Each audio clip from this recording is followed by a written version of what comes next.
Reading the passage. अब जब आप क्वेश्चंस पढ़ के पैसेज रीड करेंगे तो भैया आपको 3 से 4 चीजें दिमाग में रखनी है। अगर आपका डिस्क्रिप्टिव लिटरेरी पैसेज है, you don't have to copy paste the answer. जो पैराग्राफ की भाषा है सेम पूरा डिट्टो वही लिख दिया। चलिए, तो हमने ये सारी चीजें समझ ली हैं कि हमें पैसेज पढ़ना कैसे है, कब पढ़ना है, during our reading time, and क्या क्या अंडरलाइन करना है, हमें क्या क्या लिखना है आंसर में, किस तरीके से आंसर को लिखना है। और ये सब करके हमारे 14 out of 14 in the reading section is done, is confirmed, I promise you. Hi humans and welcome back to Humanities. I am Purva and आज की वीडियो में हम सीखेंगे कि अनसीन पैसेजेस को कैसे अटेम्प्ट किया जाता है कम टाइम में। So best tips and tricks to solve unseen passages in minimum time. हम कैसे अपना टाइम सेव करेंगे और कैसे स्मार्टली अपने अनसीन पैसेजेस या फिर रीडिंग कॉम्प्रिहेंशन को अटेम्प्ट करेंगे। So this is for class 12th English, also applicable for every student, चाहे वो क्लास 10th का हो, 11th का हो या 12th का हो। सो जो आपका टर्म 2 का इंग्लिश एग्जाम है जो 13th को है, बहुत ज़्यादा पास आ चुका है। आई होप आपकी तैयारी अच्छी चल रही है and I am pretty sure अच्छी ही चल रही है। तो यहाँ पे हमारा ये रीडिंग सेक्शन है 14 मार्क्स का।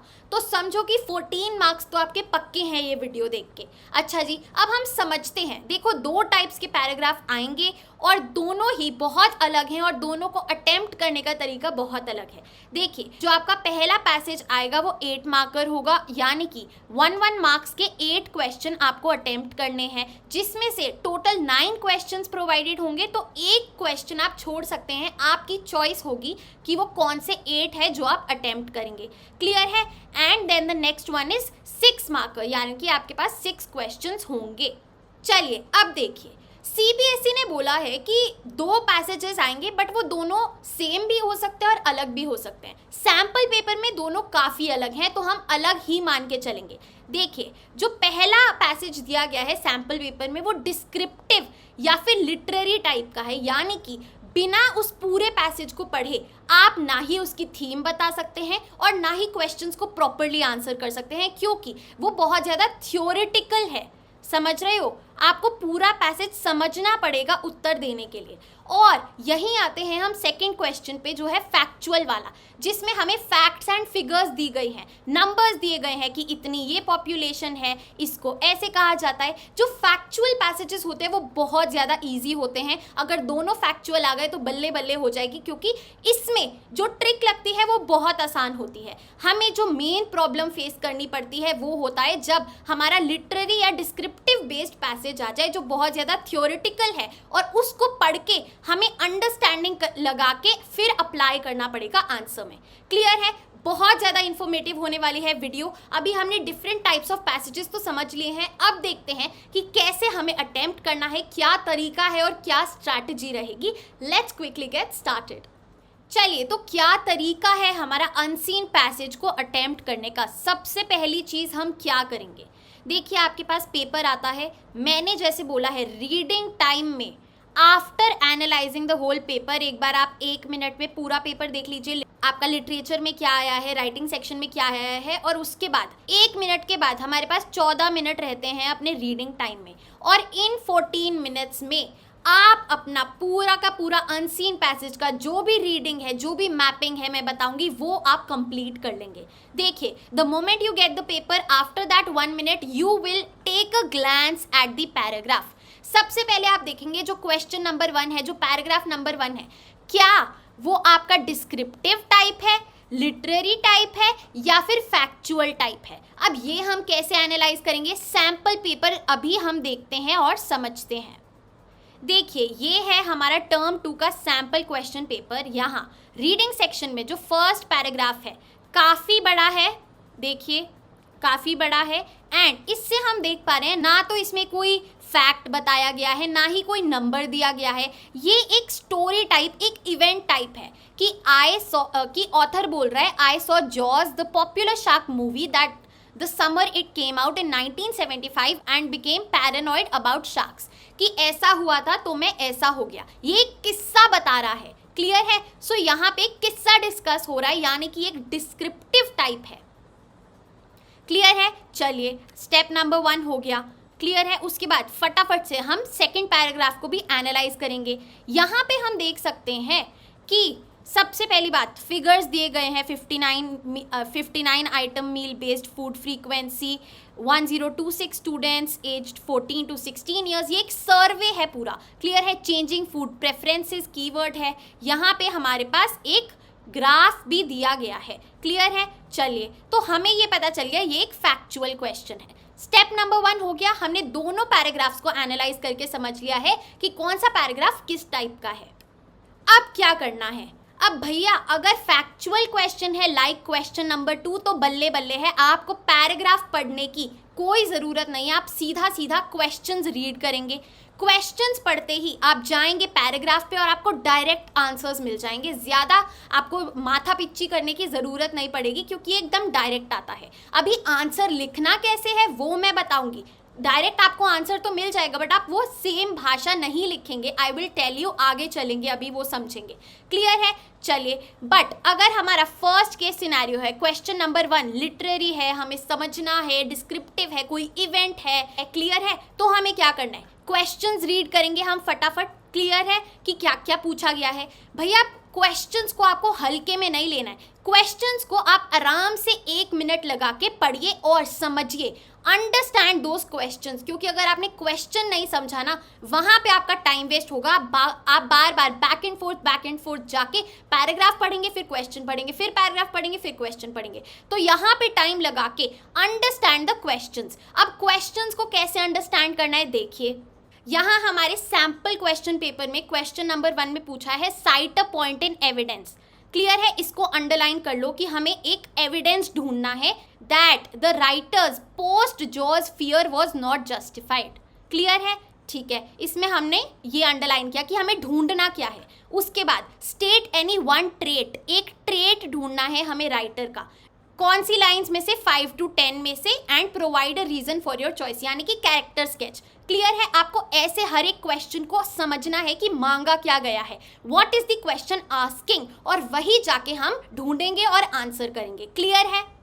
चलिए अब जब स्टेप नंबर 2 हो गया है, फिर हम चलेंगे अपने आंसर की खोज में, रीडिंग द पैसेज। अब जब आप क्वेश्चंस पढ़ के पैसेज रीड करेंगे तो भैया आपको 3 से 4 चीजें दिमाग में रखनी है। अगर आपका डिस्क्रिप्टिव लिटरेरी पैसेज है, यानी कि उसमें थ्योरी है, थ्योरेटिकल है, कोई इवेंट है, कुछ हैपनिंग है, कुछ पोएट्री है, तो आप उसको सबसे पहले तो ध्यान से रीड करेंगे। कैसे रीड करना है देखो, जो आपने अभी क्वेश्चंस यहाँ पे पढ़े उनके कीवर्ड्स, जैसे हमने अभी अंडरलाइन किया कि क्या मांग रहा है, कोई ट्रेट, तो जब आप अपना पैसेज पढ़ेंगे आप अपने आंसर्स को उन कीवर्ड्स के थ्रू लोकेट करेंगे कि हाँ यहाँ पे ये ट्रेट आ गया, तो वहाँ पे आप अंडरलाइन कर दीजिए।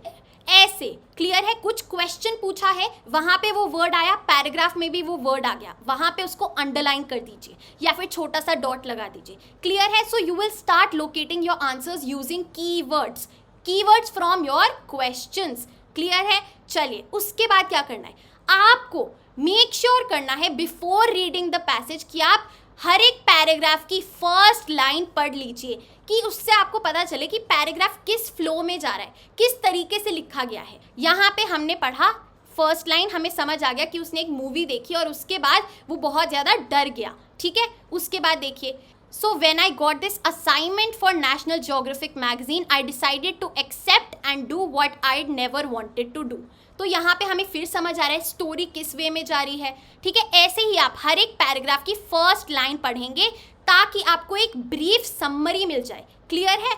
चलिए ये चीज़ बहुत हेल्पफुल होने वाली है टू लोकेट योर आंसर्स। आपको इससे पहले ही पता चल जाएगा कि कौन सा आंसर कौन से पैराग्राफ में है, क्लियर है। अब भैया साथ साथ जब आप पैसेज को पढ़ रहे होंगे ध्यान से, तो आपको कोई भी डिफ़िकल्ट वर्ड लगे तो उसको वहीं पे अंडरलाइन कर लो, क्योंकि हो सकता है उसका सिनोनिम पूछे क्वेश्चन में, हो सकता है उसकी रेफरेंस पूछी जाए कि ये क्यों बोला गया है, हो सकता है कि उसके आसपास कुछ इंपॉर्टेंट सिग्निफिकेंस हो। तो कुछ भी आपको डिफिकल्ट वर्ड लग रहा है, टफ वोकैब्युलरी लग रही है, उसको वहीं पे अंडरलाइन कर दो और घबराओ मत। The situation is under your control. इतना समझ में आया? बहुत आसान हो जाएगा, बस ये चीज़ कर लो। एक PDF मैं अपने टेलीग्राम चैनल पे शेयर करूंगी, उसमें जाके आप ये चीज़ें प्रैक्टिस करना। The link for the Telegram channel is in the description box below. अगर लिंक से नहीं खुल रहा है, आप साफ साफ जाके human@ease टाइप करिए, आपको मेरा चैनल मिल जाएगा और वहाँ पे मैं मटेरियल शेयर करूँगी। आप वहाँ पे जाके प्रैक्टिस करिएगा, ये सारे स्टेप्स लगाइएगा and you will get to know कितना इफेक्टिव है और कितना एफिशिएंट है। Now moving on to our unseen passage answer writing tricks. आप ऐसा क्या करें कि भैया आपको 14 आउट ऑफ 14 मिल जाए विदाउट एनी डिडक्शंस। चलिए, सबसे पहली चीज़ है, जो आंसर आपने खोज के रखे हैं, अंडरलाइन करके रखे हैं या फिर डॉट लगा के रखा है, उनको आप अपनी खुद की लैंग्वेज में लिखेंगे। You don't have to copy paste the answer. जो पैराग्राफ की भाषा है सेम पूरा डिट्टो वही लिख दिया तो कोई फायदा नहीं है। You have to write it in your own language. अब ये ओन लैंग्वेज कैसे होगी मैम, कैसे करें दीदी, ये तो हम पूरे पेपर में ओन लैंग्वेज के चक्कर में ही सोचते रह जाएंगे। कुछ नहीं करना, 2 से 3 वर्ड्स उस आंसर में रिप्लेस कर देने हैं। कैसे, अभी देखते हैं। देखो, यहाँ सैम्पल पेपर में क्वेश्चन है, what does the researcher mean by changing food preferences. 1 mark का है। यहाँ हम देखते हैं, ये रहा, ये चीज़ समझाई गई है कि ये होता है। अच्छा, अब बोला है the rapid proliferation of multinational fast food companies and the influence of western culture have replaced traditional home cooked meals with ready to eat processed foods, thus increasing the risk of chronic diseases in urban Indians। Clear है? तो इसका मतलब होता है changing food preferences कि भैया अब हम बर्गर और पिज्ज़ा को ज़्यादा प्रेफरेंस देते हैं दैन रोटी सब्जी दाल चावल। क्लियर है? चलो, अब इसको आप कैसे लिखोगे। अब यहाँ पे the rapid proliferation of multinational fast food companies से हमें समझ आया है, ये प्रोलिफरेशन का मतलब अगर आपको नहीं भी पता, you are able to understand increase. जब मल्टीनेशनल फास्ट फूड कंपनीज बढ़ रही हैं जल्दी से, तभी तो ये चेंज आ रहा है। तो हम यहाँ पे लिख देंगे that changing food preferences means a shift from our traditional home cooked meals to the western cultural food system। Clear है? brought by the rapid increase of multinational fast food companies। है ना इजी? हमने उसको आसानी से समझा और अपनी भाषा में ट्रांसलेट करके 2-3 वर्ड्स रिप्लेस करके रीफ्रेम कर दिया and here we have our brand new answer. Clear है? चलिए अब आगे चलते हैं। जो लास्ट पैराग्राफ होगा आपके पैसेज का, हर एक पैसेज में जो फर्स्ट एंड लास्ट पैसेज होता है, that is the most important passage. जो फर्स्ट पैसेज है वो इंट्रोडक्शन होता है और लास्ट पैसेज है वो कंक्लूजन होता है। तो कभी भी आपसे समरी या थीम पूछी गई है अनसीन पैसेज की, तो वो आप बिना लास्ट पैराग्राफ पढ़े नहीं बता सकते। You have to include the key words mention in the last paragraph of that passage. Clear है? सो लास्ट पैराग्राफ का सिग्निफिकेंस बहुत ज्यादा है अगर आपसे जिस्ट मांगा गया है उस पूरे पैसेज का। क्लियर है? चलिए, अब सबसे बड़ी मिस्टेक जो आप सब करते हैं वो है 6 लाइनें लिख आना फॉर अ 1 मार्क का क्वेश्चन। भैया जी, टू द पॉइंट आंसर लिख के आओ, जितना पूछा गया है उतना लिख के आओ, टाइम वेस्ट मत करो। चाहे आप 10 पेजेस लिख दीजिए, आपको नंबर मिलेगा 1 ही। क्लियर है?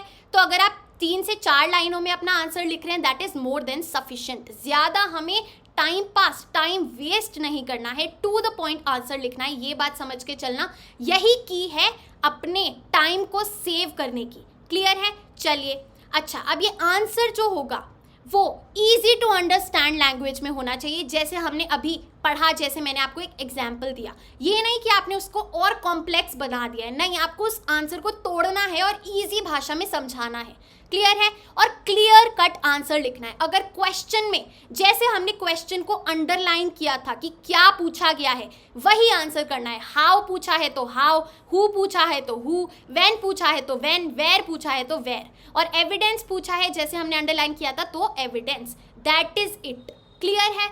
चलिए, अब हम आंसर फ्रेमिंग पे आते हैं। एक बहुत बड़ी प्रॉब्लम जो होती है वो होता है कि क्वेश्चन अगर पास्ट टेंस में पूछा है तो मैं कौन से टेंस में जवाब दूं। Always answer in the same tense as asked. कैसे? अभी एग्जाम्पल के थ्रू समझते हैं। यहाँ पे क्वेश्चन है, why was this survey on the food consumption of adolescents undertaken. Why was, ये क्यों लिया गया था।